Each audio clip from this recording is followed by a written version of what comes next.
Merci beaucoup, Monsieur le Président. Avec votre autorisation, je parlerai d'abord en français. Je voudrais vous remercier pour cette invitation. Je crois que l'OTAN est heureux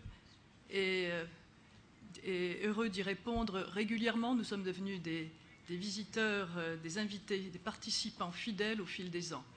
Et c'est ce qui permet d'ailleurs d'être encore plus frappés par la convergence croissante chaque année des messages, des idées qui sont échangées dans ce cadre.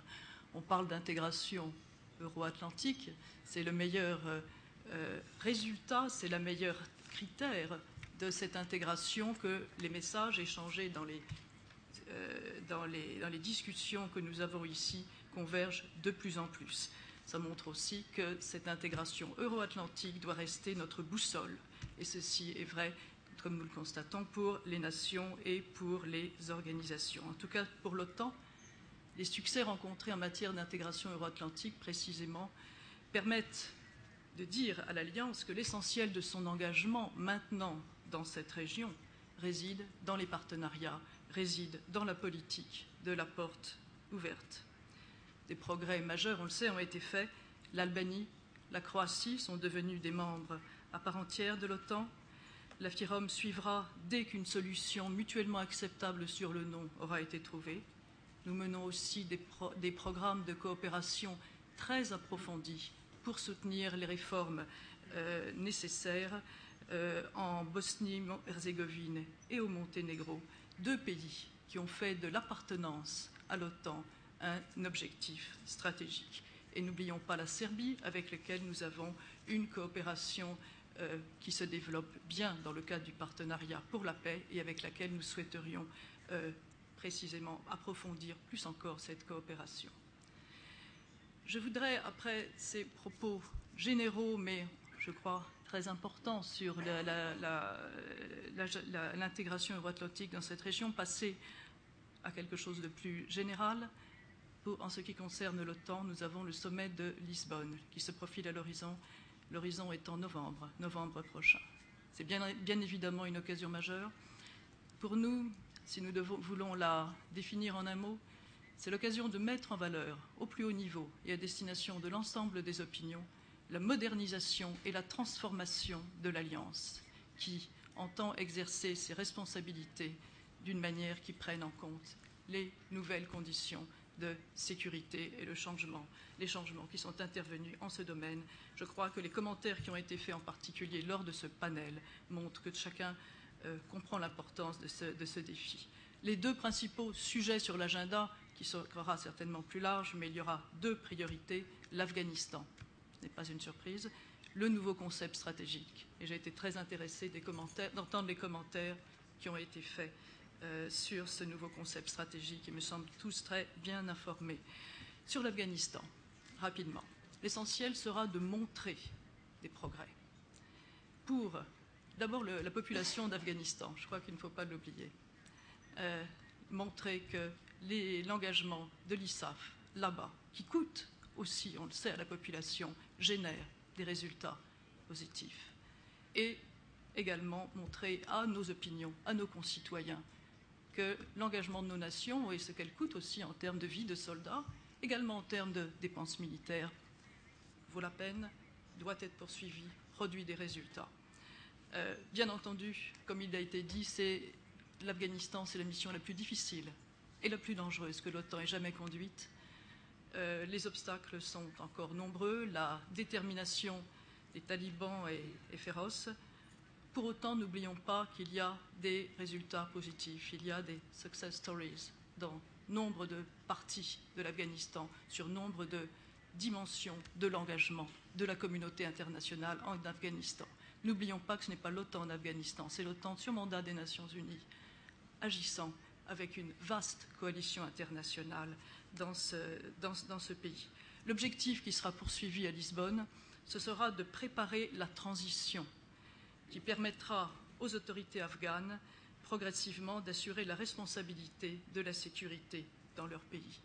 Ceci, bien sûr, suppose qu'au préalable soient remplis des critères militaires et politiques, et encore une fois, l'important sera d'évaluer quand comment, à quel rythme, où cette transition peut être mise en œuvre d'une manière qui, bien entendu, n'annihile pas les efforts faits par la communauté internationale sur la sécurité. Donc l'évaluation des conditions de sécurité dans la perspective de la mise en œuvre de cette transition sera essentielle. Pour autant, certains critères qui ne sont pas de nature de sécurité devront aussi être pris en compte, en particulier ceux liés au développement, ceux liés à la gouvernance. Ce sont des éléments indispensables si on veut une transition qui soit réussie et qui soit durable. With your permission, we'll switch now to English. I would like to offer some elements on the new strategic concept. I think, as I said earlier, all the remarks which have been made are very, I would say, encouraging in terms of expectation vis-à-vis NATO, so we'll have to deliver on this. Well, I would say each one in this room may have read the report prepared by the group of experts. Indeed, it's a milestone, but it's only, if I may say, a milestone, because an important part of the work is to be done from now on until September.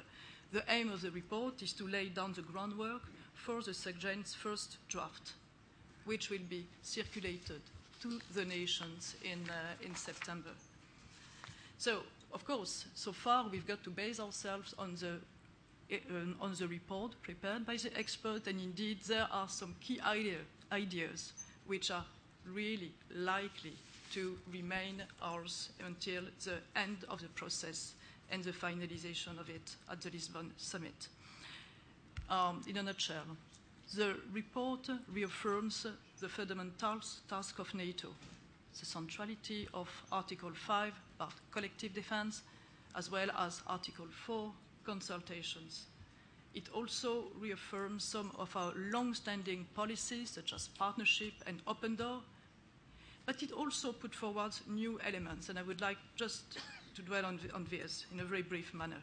First new idea, assured security. Assured security, territorial defense and deterrence should take on a new meaning to factor in new threats and challenges. Once again, NATO has to perform against an environment which has changed, and it has to be able to factor in those new threats in the understanding and preparation of its territorial defense and deterrence. It has also got to factor in new instruments and tools, such as, for instance, missile defense.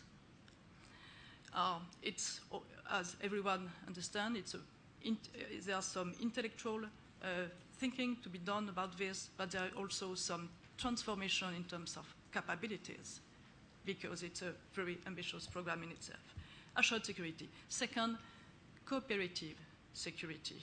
It's true that no nation, no organization can achieve its goal in isolation. It has become, I think, something which is widely recognized, and of course it's true also for NATO.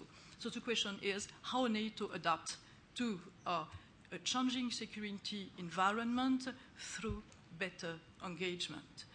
Better engagement with nations outside of NATO, nations which can be part of our existing partnerships, but which can also be what we have called partner across the globe, including countries with which so far we have no formal relations, but which are gaining more and more importance of the international agenda. It has been underlined in this panel in a very convincing manner. Of course, it also means deepening, expanding our engagement with other organizations, and of course, in this regard, ability to work in a more enhanced manner with the EU is vital. It's about common values and also about capabilities. Let's not forget the membership, which is the fact that a number of nations have to be coherent in their capability development, and it's something we should encourage, of course. Let me just be clear here. It's not about NATO becoming a global actor. It's not a global NATO, but it is the ability for NATO as a regional organization to engage globally, because we know that the root of the threats which may affect NATO nations may lie in regions which are far away from the Euro-Atlantic area. This is a well-known notion, but we've got to take, to draw the consequences, and indeed the new strategic concept is made for that. Also, in terms of engagement, I just mentioned the EU, but of course, with the OEC, with the UN, those are very important partners, and we've been developing in a constant manner relations with them. Also with nations, let me mention one nation specifically with whom we enjoy a partnership, which is a very important one, which is Russia. I think, of course, we've got to find the balance between re-engagement and reassurance, what was mentioned earlier. Nevertheless, Russia, whatever the differences, remain a very important partner when it comes, in particular, to a number of new threats. And so we've got to find ways to address this, how best to conduct this cooperation. But once again, the scope is broader, it's all partners, which are all countries, which can be important for NATO in order to address any new threats which would be relevant for NATO. Third, complementary security. Complementary may seem a rather mysterious word. What is being meant there, it's the acknowledgement that we need better political consultations. We need to have more strategic dialogue, including between ourselves. We need to factor in the strategic thinking which may develop in each of the nations and also in other parts of the world. We need to understand each other better. New threats, new challenges, new security environment means finding a common understanding on each of those.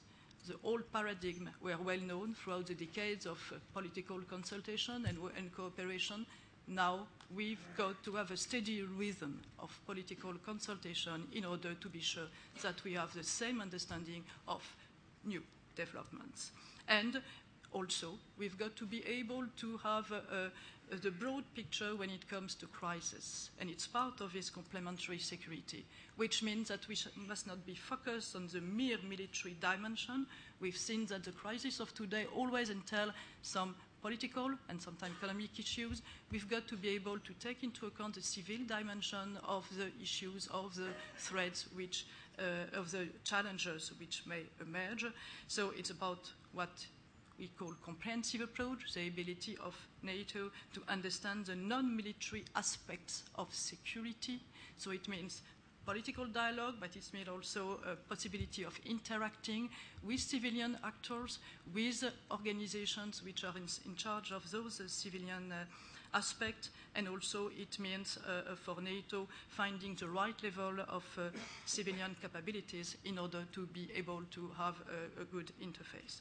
So those are the three main new ideas or set of ideas, should I say. Of course, all of this has to be developed against the backdrop of economic crisis, and NATO is not immune for obvious reasons, not least defense budget requirements and difficult to implement in the current times. Nevertheless, those will be, of course, an important point of the discussion, which will take place from mid-September on. The NATO Secretary General will undertake, indeed, an extensive process of consultation in September, in October, and he will do so, of course, with the 28 nations, but also with all the stakeholders. And we will continue to develop the consultation process, which has characterized the beginning of the work on the strategic concept.